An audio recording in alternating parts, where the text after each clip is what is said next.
with diasporans, and I say this with the utmost disrespect, honesty. with all due respect, you like respect. Being African theoretically. Yeah, that's true. That's what right. I'm saying, yeah. You're not practically African. You only identify with the positive things. You never want to have any impact in Africa. You never want to. You only want to cherry pick what's good in Africa. Okay, the Afrobeat's good. Yeah, today I'm African. Yeah. The day there's poverty, you're like, hey, me grew up here. Like, I don't know none of that. Ebola, I don't know none of that. Like, any problems Africa is facing, you will not identify with it. And you're staying here, you're complaining, yeah, I have an identity crisis. Oh yeah, Africa needs to move forward. Oh yeah, this and this needs to happen. But you're doing absolutely nothing. Yeah.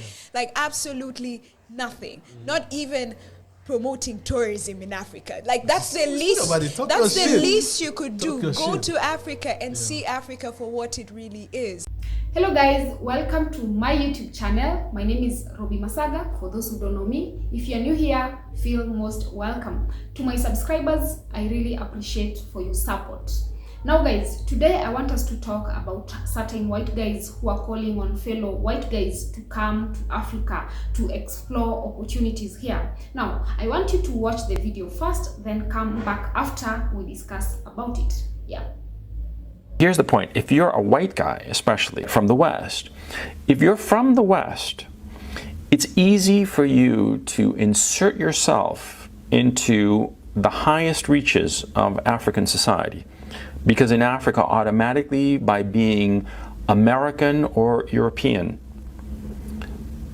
you will be taken more seriously. People will take you more seriously, the African people will take you more seriously, and you will be at a automatically higher echelon just because of where you come from. Now, of course, in business, it's all about who you know. It's all about what social circles you move in, all right? And this is something that people... Western Africa is starting to get pretty rich, and a lot of international investors are overlooking the opportunities that exist in countries like Ghana and Cote d'Ivoire. I believe that the next generation of ultra-rich billionaires in real estate are going to come from Western Africa. I had an opportunity to do consultation for a development company in Abidjan, and what I saw there was very surprising. The main business district, which is called Plateau, was so well developed that you would have mistaken it for a very wealthy Western city. And some of the areas that were less wealthy, like Cocody, had houses that would put any of our McMansions to shame. The shopping was incredible. The grocery stores were better than a Wegmans or a Whole Foods. And that was just the beginning. But why are people overlooking Western Africa? We all grew up with the Save the Children charities that showed us pictures of poor Africans, but that was in the 80s and 90s. And while there is still poverty in Africa today that you can see in plain sight, a lot of the area is just developing quickly, and we need to put our preconceived notions to the side if we actually want to be able to take advantage of some of these incredible opportunities that are going to come down the pike in the next 5 to 10 years. Western Africa needs 3 things to really blow up, in my opinion, and they're already coming down the pike. The first is title law, being able to easily know who owns which property, which has been rolled out in a beta form throughout the entire area. We need to have Western-style finance, which is already coming out there, mainly through Deutsche Bank and some of the Swiss banks that are making a lot of inroads into West Africa. And then the most important thing is time and international investment. As more of us Western investors realize that we can make amazing returns in Africa, we're going to start putting money in there, and it's just going to fuel a big fire. It's not without risks, but if you've ever wanted to be on the ground floor of any major investment, like your Bitcoins, like your internet stocks, this is one of those opportunities. A rapidly growing economy, waterfront houses, and an environment that rivals Southern California at times. Hey, what do you guys think? Would you consider investing in West African real estate? Why or why not? Leave a comment below. And if this video has been of value... The statement from the first white guy is very strong. We've all heard him saying that if you come to Africa, you're going to be taken seriously, considering where you come from. Yeah? Why do they say that? Why does he even have the guts to say that? It's because we African people, we blacks, have given them that chance to even say whatever that he can say. Yeah? If we came together and created those opportunities for ourselves. He wouldn't say that. If we said no, they wouldn't say that. Yeah, it's because we tend to worship the white person.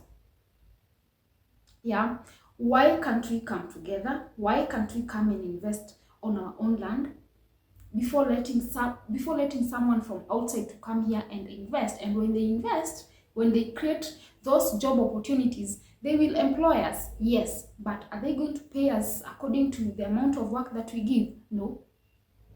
Fellow Black people, fellow Africans, why are you investing in why are you investing in a white man's land? Why can't you come back home and invest? Take advantage of those opportunities.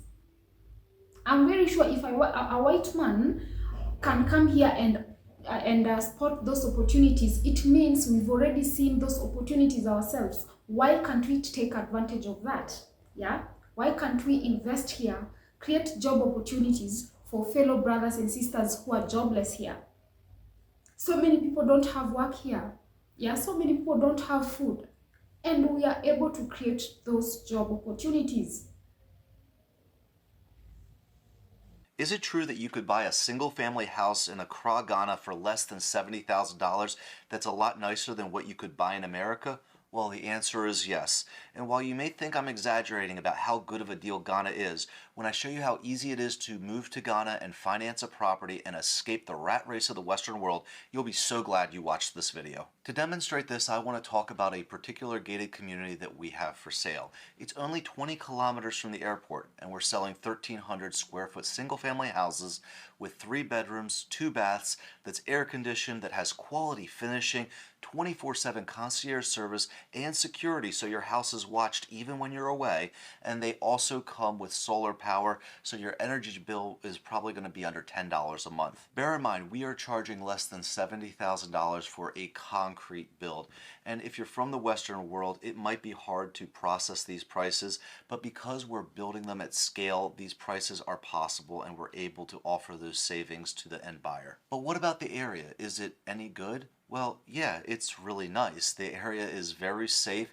It has modern medical facilities. It has pharmacies, great schools, delicious restaurants, really cool chop bars, and it has high-speed internet, and it's close to downtown shopping and the beaches. And talking about financing, these houses are available in payment plans which can be under $1,200 a month.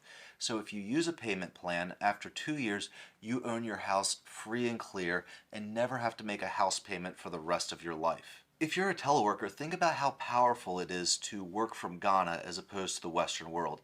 You could be working in Ghana remotely on high-speed internet while paying off a single-family house in less than 2 years. And the money you earn is going to go way further in Ghana than if you were living in the Western world.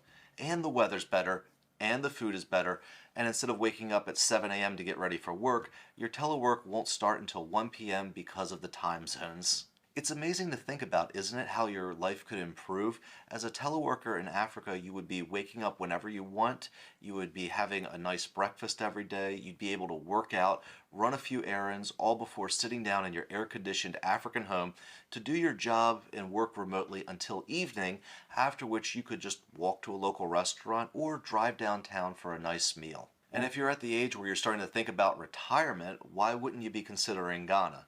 You could probably retire 10 years earlier because of the improved purchasing power, and you're going to be a lot healthier when you get away from the processed foods and the stress of the Western world. And if you ever wanted to go back to the Western world, there are plenty of direct flights that are under 8 hours, though I'm not sure why you'd want to go back when you see how beautiful Ghana is, but it's an option. The next question you may have will be about logistics. Isn't moving to another country hard? Well, not in the case of Ghana. Ghana offers the right of abode where anyone of African descent is guaranteed permanent residency if they decide to move to Ghana. And for everyone else, Ghana does have friendly long-term visa options. The reason we care so passionately about bringing affordable housing to Africa and we don't just sell the mansions and estates is that so many Americans are living paycheck to paycheck, meaning they are perpetually 2 weeks away from bankruptcy, and we want them to be able to break from that cycle. So if you feel that applies to you, maybe it's time to leave the Western rat race and enjoy the beautiful country of Ghana. At the Roars Team Africa, we can make a plan that makes it happen for you, but you need to make that first appointment on our website, so click click on the profile. We are close to selling out this community I was talking about, so I'd recommend contacting us sooner rather than later if you were interested in it. But I want to know what you guys think. Would you take a remote job and work in Ghana if it meant you could live a debt-free life, or would you miss America too much? Let me know in the comments below. And as always, if this video brought value to you, give me a like. A white man already knows we treat them differently. They know we treat them special, yeah? For instance, back here in Kenya, we have Indians who have shops here, but it's us who end up working for the Indians. Why can't you come back here, have those shops, yeah? Invest here, then let me work for you as my fellow my fellow brother. Let me work for you. At least I'll know I'm working for my own family member. I'm not working for someone who is not supposed to belong here. I'm not saying it's wrong for a white man to come and to come to Africa. No, but still, why can't an African person come here, create those opportunities for fellow Africans? Because I know if an African invested here, it means at least I'll get a better pay than whatever I'll get from a white man. Imagine someone coming to your home, taking over your home, then start telling you to do A, B, C, D. He's the one now calling shots in your own home. It's the same thing that's happening here in Africa. We are letting whites to come here and take control, take charge of everything. There's no difference with someone coming to your home and taking advantage of everything in your home, now telling you to run errands, wash this, wash that, cook this, cook that. Yeah, go fetch water, go ABCD, go to the shop, buy this, bring me, and it's your own home.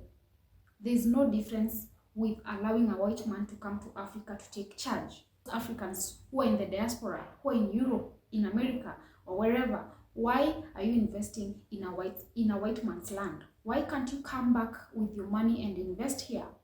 Let me ask you, when you're being deported, do they deport you back with your property? Do they deport you back with your car, with your house that you bought, with your business that you started? Do they deport you back with that? The answer is no. They deport you the way you are. They deport you the way you went there. Why can't you come back with that money, invest here, create job opportunities? They make our life really hard when we go to their land. Even the process alone, going to their land, is very hard. But when it's their turn to come here, suddenly it becomes easy. The tables turn suddenly. It becomes easier for them to access our land, to access, to invest here. Suddenly it becomes easier for them. But for us, everything is hard. Some blacks have ended up on streets in abroad. They have nothing to eat because it's hard even to get job there. A simple job that pays next to nothing, it's very hard to get that job there. But when it's their turn, we now start worshiping them. Why? Because we consider where they're coming from. We consider them superior, yeah, powerful than us. The second guy was wondering why they had not noticed this earlier. Yeah, he's even advising fellow whites to take advantage of this opportunity. Africans, blacks, needs to come together and invest in your own land. Come back and invest home. Invest home. Stop allowing intruders to come to your land and start investing there. Come back, invest, employ your brothers and sisters who have no job. There are so many people back here who don't have anything to do. Yeah,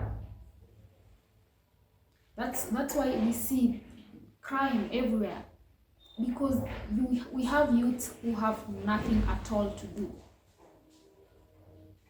And it's not wrong to depend on a brother. If you came here, created a job opportunity for me, if I work for you, it's not bad. But now you're letting someone to come here, invest, then they employ me. At the end of the day, they pay me nothing. So let's come together. Let's do something for our own people. Let's do something in our home. Home is always the best. Build home, east or west. come and build home.